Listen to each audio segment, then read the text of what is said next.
In this video, we're going to explain how we can use a find function with a mid function that we learned in the previous lesson. So over here we have the employee ID column, but then we cannot actually see any pattern in the way the employee ID has been stored in each of these cells. If you look at the first cell, we have 3 junk characters followed by the 5-character long employee ID. And over here, we have 4 junk characters followed by the employee ID. And here we have 5 junk characters, right? And then if you look on the right hand side as well, it is not uniform. We have 3 junk characters here, 3 here, and 1 here. So it's not really uniform. But one thing we know for sure, it is that the employee ID is in the middle of the cell. Neither is it fully right aligned nor left aligned. But we do not know the starting position to actually pick the employee ID from, right? So if we were able to find out the starting position for each of these cells, then I can use the mid function. So that's where the find function plays a major role here. So what I'm going to do is I'm going to use the find function.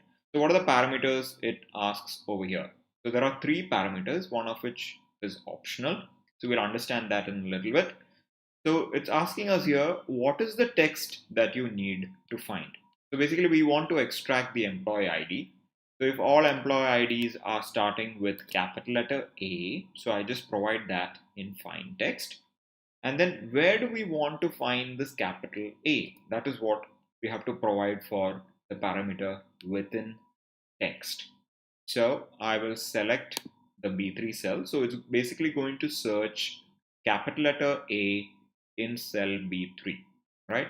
And then starting number. So this is an optional value. So what you have to understand is whenever you find a parameter within square brackets, it is an optional parameter, right? So the function will work even if you do not provide a value for such optional parameters. So what is start number? So from which position in the cell do you want to start searching for the capital letter A?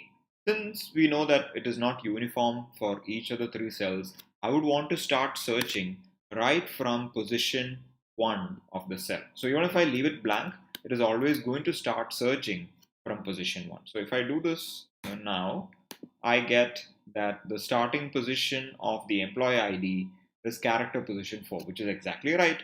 In this particular case, I have 3 junk characters, and then the 4th character is capital A, which is the starting of my employee ID. So now if I drag down the same formula, I get different values for each of these cells.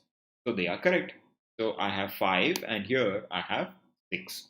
So what you must know very clearly is that the find function is case sensitive, right? So it is case sensitive. So that is exactly why we used capital letter A here. So if I were to use small letter A, it would not return any value. So find function is useful when the input that you're trying to provide is case sensitive, right? So since we have found out the starting position of our employee ID, we can use this in combination with our mid functions. What I'm going to do right now, I'm just going to cut out this formula and I'm going to start using the mid function. So the mid function starts with the text that I want to extract from. In this case, it's B3. Starting number. So since the starting number is going to be different for each of them, I'm going to use the find function. And the number of characters that I want to extract. So in this case, it is not an optional parameter. So we'll have to provide a number. So we know that our employee ID is 5 characters long. So I'll provide the number as 5. And there you go. We get exactly what we were looking for. So now let's try and tweak this a little bit. Let's try to add few more junk characters and see whether if it is able to pick it up. Yes, it is. So there is no change in the result, even if I add more unwanted characters within my cell.